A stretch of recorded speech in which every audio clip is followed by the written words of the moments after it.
ಉತ್ತರ ಕಾಶಿಯಲ್ಲಿ ರಣಭೀಕರ ಮೇಘ ಸ್ಫೋಟದ ಮಧ್ಯೆ ಗುಡ್ಡ ಕುಸಿಯುವಂತ ಭೀತಿ ಕಾಡ್ತಾ ಇದೆ. ಉತ್ತರ ಕಾಶಿಯ ಧರಾಲಿ ಗ್ರಾಮದಲ್ಲಿ ಅಲ್ಲೋಲ ಕಲ್ಲೋಲವೇ ಸೃಷ್ಟಿಯಾಗಿದೆ. ರಣಭೀಕರ ಮೇಘ ಸ್ಫೋಟದ ಮಧ್ಯೆ ಗುಡ್ಡ ಕುಸಿಯುವಂತ ಭೀತಿ ಇದೆ. ಸಿಎಂ ಪುಷ್ಕರ್ ಸಿಂಗ್ ಧಾಮಿ ವೈಮಾನಿಕ ಸಮೀಕ್ಷೆಯನ್ನ ನಡೆಸಿದ್ದಾರೆ. ದುರಂತದಲ್ಲಿ 4 ಜನ ಬಲಿಯಾಗಿದ್ದಾರೆ. ಸುಮಾರು 60ಕ್ಕೂ ಹೆಚ್ಚು ಜನ ನಾಪತ್ತೆಯಾಗಿದ್ದಾರೆ. ಒಂದು ಕಡೆ ರಕ್ಷಣಾ ತಂಡಗಳಿಂದ ಕಾರ್ಯಾಚರಣೆ ಮುಂದುವರೆದಿದೆ. ದುರಂತ ಸ್ಥಳವನ್ನ ವೀಕ್ಷಿಸಿ ಮಾಹಿತಿಯನ್ನ ಪಡ್ಕೊಳ್ಳುವಂತ ಕೆಲಸವನ್ನ ಸಿಎಂ ಪುಷ್ಕರ್ ಸಿಂಗ್ ಧಾಮಿ ಮಾಡಿದ್ದಾರೆ.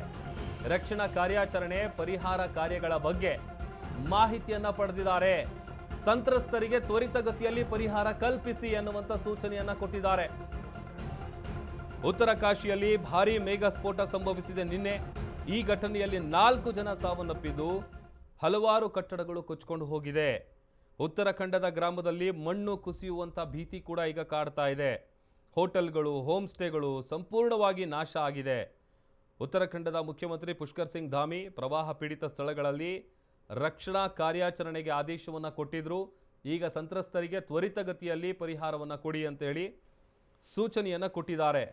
ನಿನ್ನೆ ಸಂಭವಿಸಿದಂತಹ ದಿಢೀರ್ ಪ್ರವಾಹದ ಬಳಿಕ ಸುಮಾರು 4 ಜನ ಮೃತಪಟ್ಟಿದ್ದಾರೆ. 100ಕ್ಕೂ ಹೆಚ್ಚು ಜನರು ಕಾಣೆಯಾಗಿದ್ದಾರೆ ಅನ್ನುವಂಥ ಶಂಕೆ ವ್ಯಕ್ತವಾಗ್ತಾ ಇದೆ. ಆಮೇಲೆ ದೃಶ್ಯದಲ್ಲಿ ನಾವು ಗಮನಿಸ್ತಾ ಇದ್ದೀವಿ ನೋಡಿ, ಈಗ ವೈಮಾನಿಕ ಸಮೀಕ್ಷೆಯನ್ನು ನಡೆಸಿದ್ದಾರೆ. ಆಮೇಲೆ ಭಾರೀ ಮೇಘ ಸ್ಫೋಟ ಸಂಭವಿಸಿದಂಥ ಕಾರಣಕ್ಕಾಗಿ ಅನೇಕ ಕಟ್ಟಡಗಳು ಕೊಚ್ಚಿಕೊಂಡು ಹೋಗಿದೆ.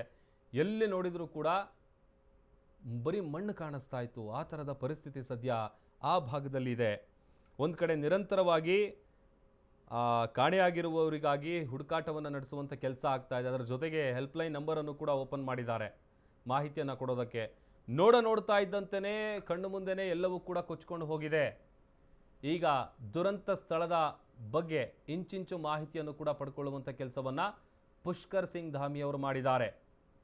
ಉತ್ತರ ಕಾಶಿಯ ಧರಾಲಿ ಏನಿದೆ ಅಲ್ಲಿ ನಿನ್ನೆ ಸಂಭವಿಸಿರುವಂತಹ ಘಟನೆ ಇದು. ರಣಭೀಕರ ಮೇಘ ಸ್ಫೋಟದ ವಿಚಾರವಾಗಿ ಸದ್ಯ ಆ ಭಾಗದ ಜನ ತತ್ತರಿಸಿ ಹೋಗಿದ್ದಾರೆ. ಎಲ್ಲರೂ ಕೂಡ 100ಕ್ಕೂ ಹೆಚ್ಚು ಮಂದಿ ಕಾಣೆಯಾಗಿದ್ದಾರೆ. ಅದರಲ್ಲಿ 10 ಜನ ಸೈನಿಕರು ಕೂಡ ಇದ್ದಾರೆ ಅನ್ನುವಂಥ ವಿಚಾರ ಗೊತ್ತಾಗಿದೆ.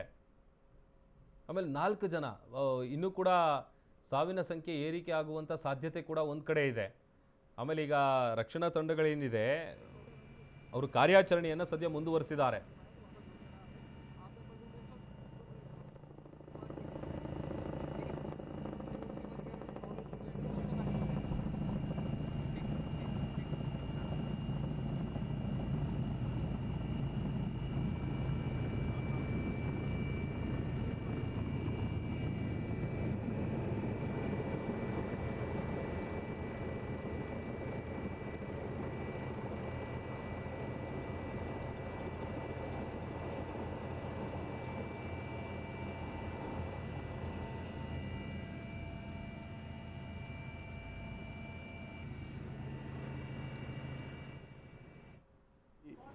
जो हमारा कल धराली की आपदा आई है, उस आपदा में सभी एजेंसियां हमारी वहां पर काम कर रही है. सेना के लोग भी काम कर रहे हैं.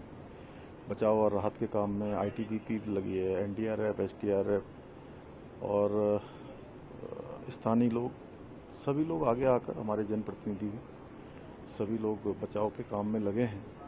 कल लगभग 130 के लगभग लोगों को रात को रेस्क्यू किया गया है और अभी लगातार खोजबीन जारी है. रास्ते में चूँकि काफ़ी ज़्यादा मौसम ख़राब होने के कारण से अनेक स्थानों पर मार्गों का जो संपर्क है वो कट गया है और कुछ पुल भी जो है क्षतिग्रस्त हो गए हैं. उसके कारण से वहाँ पर पहुँचना भी मुश्किल हो रहा है, लेकिन उसके बावजूद भी